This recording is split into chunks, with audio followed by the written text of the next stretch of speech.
Hello friends, मेरा नाम गोविंद आर्य है और आज के इस लेक्चर में मैं कुछ प्रोग्रामिंग के बेसिक्स कवर करने वाला हूँ। प्रोग्रामिंग एक बहुत इंपॉर्टेंट सब्जेक्ट है, इसीलिए मैक्सिमम यूनिवर्सिटीज़ में, इंस्टीट्यूशंस में, इंजीनियरिंग में इसको फर्स्ट ईयर में पढ़ाया जाता है।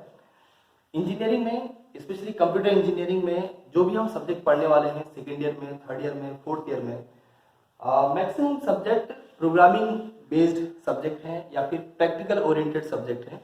मीन्स उनको हमें उनके कॉन्सेप्ट को तो पढ़ना है, समझना है, बट उनको इम्प्लीमेंट करके, प्रोग्रामिंग के साथ उनको इम्प्लीमेंट करके भी देखना है, तभी हमारी एक अच्छी अंडरस्टैंडिंग उन सब्जेक्ट के लिए बन पाती है।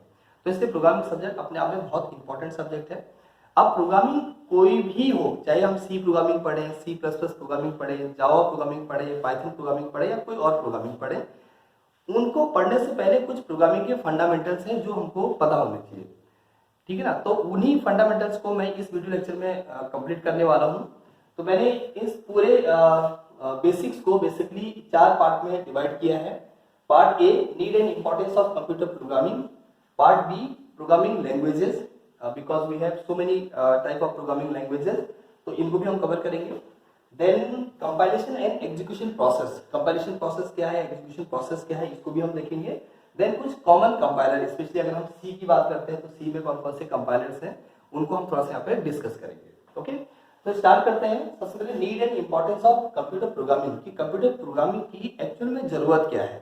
ओके, तो हम जो भी प्रोग्रामिंग लैंग्वेज पढ़ेंगे आगे, बट उसको पढ़ने की जरूरत क्या है, क्यों हम प्रोग्रामिंग लैंग्वेजेस को पढ़ रहे हैं, तो इसको थोड़ा देखते हैं। इसको मैंने एक एग्जाम्पल की हेल्प से यहाँ पे बताने की कोशिश की है। Let's suppose we are having 2 human beings, human being 1, human being 2, मतलब 2 ह्यूमन बीइंग है, कोई 2 इंसान हैं जो कि एक दूसरे से कम्युनिकेट करना चाहते हैं, बातचीत करना चाहते हैं। रियल लाइफ में जो हम देखते हैं, तो हम क्या फील करते हैं कि जब भी कोई 2 इंसान आपस में बात करना चाहते हैं तो क्या इंपॉर्टेंट फैक्टर्स हैं कि उनकी बातचीत हो पाए। तो उसके लिए 2 इंपॉर्टेंट फैक्टर हैं, वो हमेशा कॉमन है। First, we must have some communication medium, एक कम्युनिकेशन मीडियम होना जरूरी है। पहली चीज, मीडियम क्या होता है, जैसे कि अगर 2 इंसान आपस में बात कर रहे हैं तो उनके बीच में कम्युनिकेशन मीडियम क्या है, एयर एक कम्युनिकेशन मीडियम है। कि अगर बीच में अगर एयर नहीं है तो उनकी बातें एक जगह से दूसरी जगह ट्रांसफर नहीं हो पाएंगी। अगर बीच में वैक्यूम है तो कम्युनिकेशन हो ही नहीं पाएगा, क्योंकि जो भी एक ह्यूमन बोलेगा वो दूसरे ह्यूमन तक पहुंच नहीं पाता है ना। तो बीच में कम्युनिकेशन मीडियम एयर का होना कंपल्सरी है। तो this is factor 1। Second factor है कि चलो कम्युनिकेशन मीडियम बीच में है, बट उन दोनों के बीच में अब एक कॉमन लैंग्वेज भी होनी चाहिए कम्युनिकेशन करने के लिए। तो जैसे यहाँ पे एग्जांपल लिया है कम्युनिकेशन लैंग्वेज, तो इंग्लिश एक कम्युनिकेशन लैंग्वेज हो सकती है, हिंदी हो सकती है, कोई और कम्युनिकेशन लैंग्वेज हो सकती है। तो बहुत टाइप की लैंग्वेजेस जो भी हम थ्रू आउट वर्ल्ड देखते हैं, कोई भी कम्युनिकेशन लैंग्वेज हो सकती है। वो लैंग्वेज जो भी हम यूज कर रहे हैं कम्युनिकेशन के लिए, वो एक ऐसी लैंग्वेज होगी जिसको कि दोनों पार्टी, इनके ऑब्जेक्ट 1 ऑब्जेक्ट 2 या दोनों एंटिटी जो भी बातचीत करना चाहते हैं वो उस दोनों कॉमन लैंग्वेज को समझते हो। जैसे कि दोनों लोग इंग्लिश जानते हैं तो दोनों लोग इंग्लिश में कम्युनिकेट कर सकते हैं, दोनों लोग हिंदी जानते हैं तो हिंदी में दोनों लोग बातचीत कर सकते हैं। तो कम्युनिकेशन करने के लिए ये 2 फैक्टर हमेशा इंपॉर्टेंट है, एक तो communication medium, second communication language. तो ये तो हो गया जनरल कम्युनिकेशन के लिए जो हम रियल लाइफ में करते हैं। ओके, अब बात आती है कि ये तो हो गया human to human communication. Second communication है, one side there is human being but in another side there are machines. दूसरी साइड हमारे पास मशीन है, और मशीन में भी it may be some electronic machine, it may be electrical machine, it may be mechanical machine, कोई भी टाइप की मशीन हो सकती है, और it may be computer machine also, computer machine भी हो सकती है ना। तो एक साइड हमारे पास ह्यूमन बीइंग है और सेकंड साइड हमारे पास मशीन्स हैं। तो जैसे कि रियल लाइफ में हम देखते हैं, आज हम जो भी काम करते हैं चाहे कंप्यूटर पर करें या इलेक्ट्रॉनिक इक्विपमेंट्स के साथ जो भी हम उनको हैंडल करते हैं, तो वहां पर क्या है कि एक साइड तो ह्यूमन बीइंग है, ऑपरेट करने वाला ह्यूमन है, बट जो प्रोसेसिंग करने वाला है वो मशीन है, चाहे वो कंप्यूटर मशीन हो या इलेक्ट्रिकल या इलेक्ट्रॉनिक या मैकेनिकल मशीन हो। ओके, तो अब सिनेरियो चेंज हो गया, one side is human and another side there is machine. तो अब इस सिनेरियो में कम्युनिकेशन कैसे होगा, अब इसको हम रियल लाइफ से मैच करते हैं। रियल लाइफ कम्युनिकेशन में हमको मीडियम चाहिए था और लैंग्वेज चाहिए थी। सिमिलरली अब यहां पर भी हमको सेम सिनेरियो को मैप करना पड़ता है। तो यहां पर हमें क्या करना है, मीडियम में तो हमारे पास कुछ इनपुट आउटपुट डिवाइसेस होंगी। जैसे हम कंप्यूटर सिस्टम में कुछ काम करते हैं तो हम कैसे कंप्यूटर में इंटरेक्ट करते हैं, with the help of some input और आउटपुट डिवाइसेस। जैसे कीबोर्ड से हमने कुछ इनपुट दे दिया, माउस से इनपुट दे दिया, टच पैड से कोई इनपुट दे दिया, और हमको जो आउटपुट मिलता है वो क्या, कुछ आउटपुट डिवाइसेस की हेल्प से मिलता है, in the form of printer, in the form of screen, in the form of speakers. तो उनमें हमको क्या मिल रहा होता है, अपना आउटपुट मिल रहा होता है। तो इनपुट और आउटपुट डिवाइसेस ही हैं जिनकी हेल्प से वो कम्युनिकेशन आज हो पाता है मशीन के साथ। ओके, तो ये चीजें हैं। तो यहाँ पर दो फैक्टर आ गए, एक तो इनपुट आउटपुट डिवाइसेस इंपॉर्टेंट है जो कि हम जानते हैं कंप्यूटर सिस्टम के लिए, और दूसरी चीज यहाँ पे कम्युनिकेशन लैंग्वेज नहीं है, यहाँ पे जो लैंग्वेज होगी ह्यूमन और मशीन्स के बीच में, इसको हम बोलेंगे प्रोग्रामिंग लैंग्वेज। ओके, तो अब हमें क्या करना पड़ेगा, अगर चाहते कि ह्यूमन एक मशीन के साथ इंटरेक्ट कर पाए, एक दूसरे से बातचीत कर पाए, मतलब ह्यूमन जो बोले वो मशीन को समझ में आए और मशीन जो करे वो ह्यूमन को समझ में आए, तो उसके लिए हमको क्या चाहिए, कुछ प्रोग्रामिंग लैंग्वेज चाहिए। वहां पर हम कुछ प्रोग्राम लिखेंगे, उन प्रोग्राम को लिखकर अपनी बातों को हम एक्सचेंज कर पाते हैं, कम्युनिकेशन कर पाते हैं। ओके, तो अब प्रोग्रामिंग लैंग्वेजेस क्या हो सकती है, we may have C language, C plus plus language, Java हो सकता है, पाइथन हो सकता है, कोई और भी प्रोग्रामिंग लैंग्वेजेस हो सकती है। तो बहुत टाइप की प्रोग्रामिंग लैंग्वेज हो सकती है, बट नीड क्या है, कुल मिला के ह्यूमन बीइंग को कम्युनिकेट करना है मशीन के साथ, इसके लिए हमको प्रोग्रामिंग लैंग्वेजेस चाहिए। Okay, now come to the second part, that is programming languages. क्या प्रोग्रामिंग लैंग्वेजेस कितनी टाइप की हो सकती है? अगर हम प्रोग्रामिंग लैंग्वेज की बात करें तो इसको अलग अलग तरीके से हम कैटेगराइज कर सकते हैं। जैसे कि एक कैटेगराइज करने का तरीका है कि हम कहते हैं प्रोसीजर ओरिएंटेड प्रोग्रामिंग लैंग्वेजेस हैं, ऑब्जेक्ट ओरिएंटेड प्रोग्रामिंग लैंग्वेजेस हैं, है ना। तो ये एक कैटेगरी है उसको कैटेगराइज करने की। सेकेंड ये हो सकता है कि हम उनके लेवल के हिसाब से भी उनको कैटेगराइज कर सकते हैं, जैसे कि हम बोलते हैं high level programming language, low level programming language और मिडिल लेवल प्रोग्रामिंग लैंग्वेज। अब एक्चुअली जो हमने बहुत बार सुना होता है हाई लेवल प्रोग्रामिंग लैंग्वेज है, लो लेवल प्रोग्रामिंग लैंग्वेज है, बट हाई लेवल और लो लेवल प्रोग्रामिंग लैंग्वेज क्या है और इनकी जरूरत क्या है, इसको समझते हैं। ओके, तो एग्जांपल के लिए लेते हैं हम, यही सिनेरियो है कि एक साइड ह्यूमन बीइंग है, सेकंड साइड हमारे पास कंप्यूटर सिस्टम है, इसी को लेते हैं।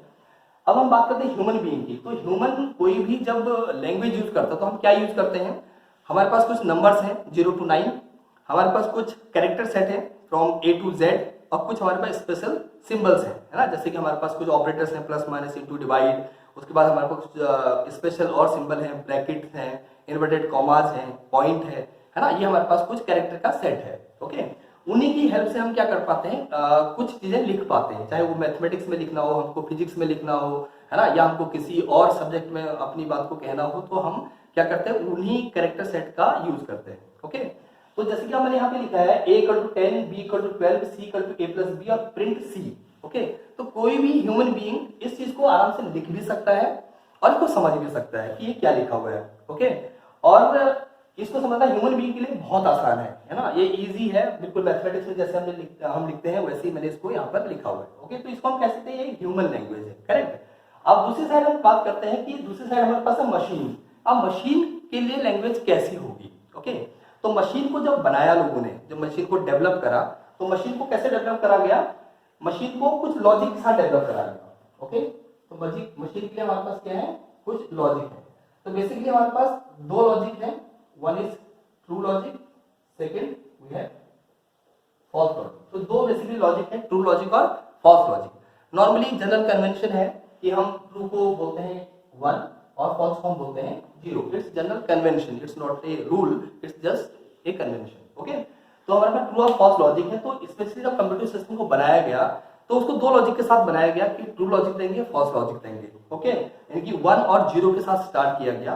तो हमारे पास केवल दो ही डिजिट है, जैसे कि ह्यूमन के लिए हमारे पास कितनी डिजिट है, फ्रॉम 0 to 9, टोटल हमारे पास 10 डिजिट्स हैं। ओके, तो इसलिए हम उसको डेसिमल नंबर सिस्टम बोलते हैं। यहाँ पर हमारे पास केवल दो ही डिजिट है, 0 और 1, तो इनको हम बोलते हैं बाइनरी नंबर, इनको हम बोलेंगे binary digit. Okay, binary means 2, क्योंकि हमारे दो ही डिजिट है 0 और 1, तो इसलिए बाइनरी डिजिट कह दिया। इन शॉर्ट हम इसको बोलते हैं BI, यहां से ले लिया, T यहां से ले लिया, तो इन शॉर्ट हम इसको बोलते हैं नाउ बिट। तो हम बात करते हैं बिट की। बहुत बार आपने सुना होगा कि बिट बोलते हैं हम लोग। तो बिट आपके पास क्या क्या हो सकती है, या तो 0 एक बिट हो सकती है या फिर 1 एक बिट हो सकती है। तो इसकी लॉजिक आपके पास क्या है, 0 और 1 के फॉर्म में है। ओके, तो इसका मतलब कंप्यूटर सिस्टम में जो भी हमने प्रोग्राम किया है, अब हम जो भी मशीन को समझाना चाहते हैं बात को, या मशीन जिस बात को समझ सकता है वो किस फॉर्म में समझ पाएगा, 0 और 1 के फॉर्म में। तो अगर हमने कोई भी नंबर लिखना है, मुझे 4 लिखना है, तो उसको 0 1 के सीक्वेंस में लिखना पड़ेगा, 0 1 के सेट से ही लिखना पड़ेगा मेरे पास, क्योंकि दूसरा नंबर कोई नहीं है। सिमिलरली मुझे कोई पर्टिकुलर कैरेक्टर को डिनोट करना है, लेट्स सपोज कैपिटल A को डिनोट करना है, स्मॉल a को डिनोट करना है, स्मॉल b को डिनोट करना है, तो इनके एस का एक कोड है। ओके, तो उन एस का एक कोड को हम बाइनरी फॉर्म में लिखते हैं 0 1 के फॉर्म में, और उसके बाद फिर हम लोग उनको अपनी मशीन को देते हैं, मशीन उस चीज को समझ पाता है। ओके, तो लेट्स सपोज मैं एक एग्जांपल देता हूं, जैसे कि हमने कहा कि हमारे पास एक कैरेक्टर है, लेट्स सपोज A, तो A का एक एस का कोड है 65। तो 65 को हमें क्या करना होगा, हमें इसको बाइनरी फॉर्म में लिखना होता है। तो बाइनरी फॉर्म हम इसको कैसे लिखते हैं, शॉर्ट फॉर्म लिखता हूं,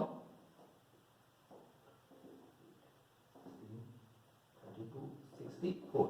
आपको 65 लिखना है, 64 प्लस 1, 65, रेस्ट आर 0। ओके, तो ये हमने बिट स्ट्रीम लिख दी 1000001।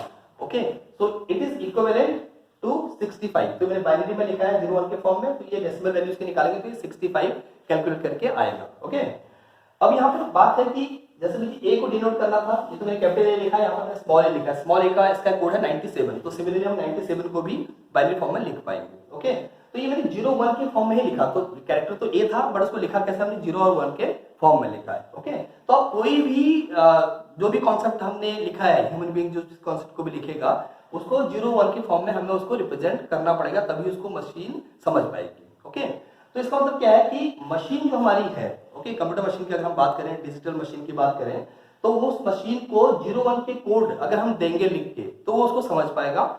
डायरेक्टली कुछ और कोड लिखेंगे तो उसको नहीं समझ पाएगा। ओके, तो इनकी जो भी कोड, जैसे मैंने ये कोड लिख दिया यहाँ पर 0-1 के फॉर्म में, इसमें सिर्फ 0-1 है, बट अभी इसका मतलब क्या है अभी हमको नहीं पता है। ओके, बट अगर इसको हम मशीन को देंगे तो मशीन इसका कोई मतलब निकाल देगी। मशीन के लिए इसका मतलब कोई ना कोई इंटरप्रिटेशन है होगा कि इस पर्टिकुलर 0-1 का स्ट्रीम का क्या मतलब है, इसका क्या मतलब, इसका क्या मतलब है, मशीन इसको ठीक से समझ पाएगा। ओके, बट हमारे लिए इसको लिख पाना और समझ पाना डिफिकल्ट है, क्योंकि ह्यूमन किसी टाइप की लैंग्वेज को समझ सकता है या फिर लिख सकता है या समझ सकता है। ओके, अब हमें क्या करना होता है कि यूजर जो लैंग्वेज लिखेगा ह्यूमन वो इस टाइप से लिखेगा, और मशीन को जो लैंग्वेज चाहिए वो इस टाइप की चाहिए। ओके, तो मशीन की इस टाइप की लैंग्वेज को, इसको हम बाइनरी लैंग्वेज कहते हैं या मशीन लैंग्वेज कहते हैं, या इसको हम लोग लो लेवल लैंग्वेज भी कहते हैं। ओके, तो लो लेवल का मतलब ये नहीं है कि ये बहुत लो लेवल की लैंग्वेज है या बहुत बेकार लैंग्वेज है इसलिए लो लेवल कह रहे हैं, ऐसा नहीं है। Low level means it's a foundation language. जैसे कि हम एक बिल्डिंग कंस्ट्रक्शन कर रहे हैं, so for construction of a building we need some fundamental items like we need bricks, we need cement, हमको इस टाइप की कुछ चीजें चाहिए जिनकी हेल्प से हम बना पाते हैं उस बिल्डिंग को। तो फाउंडेशन है, बिना उनके नहीं बनेगा। सिमिलरली कंप्यूटर सिस्टम के लिए भी 0-1 एक फंडामेंटल है। तो 0-1 में जो लैंग्वेज लिखी गई है उसको हम लो लेवल लैंग्वेज बोलते हैं, एक टाइप का फाउंडेशन लैंग्वेज कह सकते हैं फॉर आवर कंप्यूटर सिस्टम और for our digital machine. Okay, अब हमें क्या करना है, 0-1 की लैंग्वेज में लिखी हुई एक प्रोग्राम मैंने यहाँ पे लिखा है 0-1 के फॉर्म में है, इसको मैंने लो लेवल लैंग्वेज प्रोग्राम कह दिया। और यूजर ने अगर ह्यूमन ने लिखा तो इस टाइप से लिखा है, तो उसको हमने कह दिया एक high level language program. Okay, तो ये तो कॉन्सेप्ट हो गया लो लेवल का और हाई लेवल का। ओके, तो ह्यूमन लैंग्वेज मींस हम हाई लेवल लैंग्वेज कह सकते हैं और मशीन लैंग्वेज मींस हम लो लेवल लैंग्वेज कह सकते हैं। इसके बीच में कभी कुछ और लैंग्वेजेस भी आती हैं, जैसे कि कभी कुछ इंटरमीडिएट कोड होते हैं, बाइट कोड होता है, आगे हम और प्रोग्रामिंग लैंग्वेजेस में इसको कवर करेंगे। तो बीच में कुछ और भी प्रोग्रामिंग इंटरमीडिएट कोड्स होते हैं, उनको हम क्या बोलते हैं, मिडिल लेवल लैंग्वेज। तो ये तो तीन कैटेगरी होगी, हाई लेवल लैंग्वेज की, लो लेवल लैंग्वेज की और मिडिल लेवल लैंग्वेज की। ओके, अभी मिडिल लेवल लैंग्वेज को हम ज्यादा डिटेल में नहीं जाते हैं, अभी हम हाई लेवल और लो लेवल लैंग्वेज पे रहते हैं, इसी के बेसिस पे इन कॉन्सेप्ट को समझते हैं। कंपाइलेशन प्रोसेस क्या है और एग्जीक्यूशन प्रोसेस क्या है ना, क्यों जरूरत पड़ती है हमको कंपाइलेशन की, क्यों जरूरत पड़ती है एग्जीक्यूशन की, तो इसको भी समझना जरूरी है प्रोग्रामिंग पढ़ने से पहले। तो प्रोग्रामिंग में कंपाइलेशन क्या है, so we have a human code और we have a program written in high level language. Okay, तो आपका हाई लेवल लैंग्वेज का प्रोग्राम तब तक मशीन नहीं चला पाएगी, कोई भी मशीन को समझ में नहीं आएगा जब तक कि उसको लो लेवल में ना लिखा जाए, जब तक कि उसको बाइनरी लैंग्वेज में ना लिखा जाए, तो उसको बाइनरी में कन्वर्ट करना हमको जरूरी है। ओके, तो ये जो प्रोसेस यहाँ पे दिख रहा है, जैसे कि मैंने यहाँ पे हाई लेवल लैंग्वेज कोड लिखा और ये लो लेवल लैंग्वेज कोड लिखा है, तो यहाँ ये हमने लिखा ह्यूमन ने और इसको हमें मशीन के लिए कन्वर्ट करना, तो ये कन्वर्ट करेगा कौन। ओके, तो इसके लिए बीच में हमको क्या चाहिए, ट्रांसलेटर चाहिए, हमको एक क्या चाहिए, ट्रांसलेटर चाहिए। जो ट्रांसलेटर क्या करेगा, एक हाई लेवल लैंग्वेज कोड को किसी दूसरी लैंग्वेज के कोड में बदलेगा। ओके, तो उसी ट्रांसलेटर को हम क्या बोलते हैं, कंपाइलर बोलते हैं। ओके, सो कंपाइलर की डेफिनेशन क्या होगी, कंपाइलर इज ए प्रोग्राम और a translator which translates a program written in one language into another language. Okay, एक साइड मैंने लिख दिया सोर्स कोड और दूसरी साइड में लिख दिया टारगेट कोड। अब सोर्स कोड में क्या कह सकता हूं, लेट्स सपोज यहाँ पे कह दिया हाई लेवल लैंग्वेज, ये हमारा सोर्स कोड है, और टारगेट कोड में मैंने लिख दिया यहाँ पे लो लेवल लैंग्वेज और मशीन कोड। ओके, तो अब मैं कह सकता हूं एक कंपाइलर क्या है, एक ट्रांसलेटर है जो क्या कर रहा है, एक हाई लेवल लैंग्वेज कोड को इनपुट ले रहा है और उसको ट्रांसलेट कर दे रहा है लो लेवल लैंग्वेज में। ओके, तो ये कन्वर्जन हो गया। इसकी जरूरत क्या है, क्योंकि जब तक वो कन्वर्ट नहीं होगा तब तक हमारी मशीन उसको चला नहीं पाएगी। ओके, तो कन्वर्जन तो जरूरी है, कन्वर्जन जरूरी है तो हमारे लिए कंपाइलेशन भी जरूरी है। ओके, तो आपको क्या करना है, कंपाइलर एक प्रोग्राम हो गया जो कि हाई लेवल लैंग्वेज से लो लेवल में बदलता है, ये कॉन्सेप्ट हो गया। बट जरूरी नहीं कि हर कंपाइलर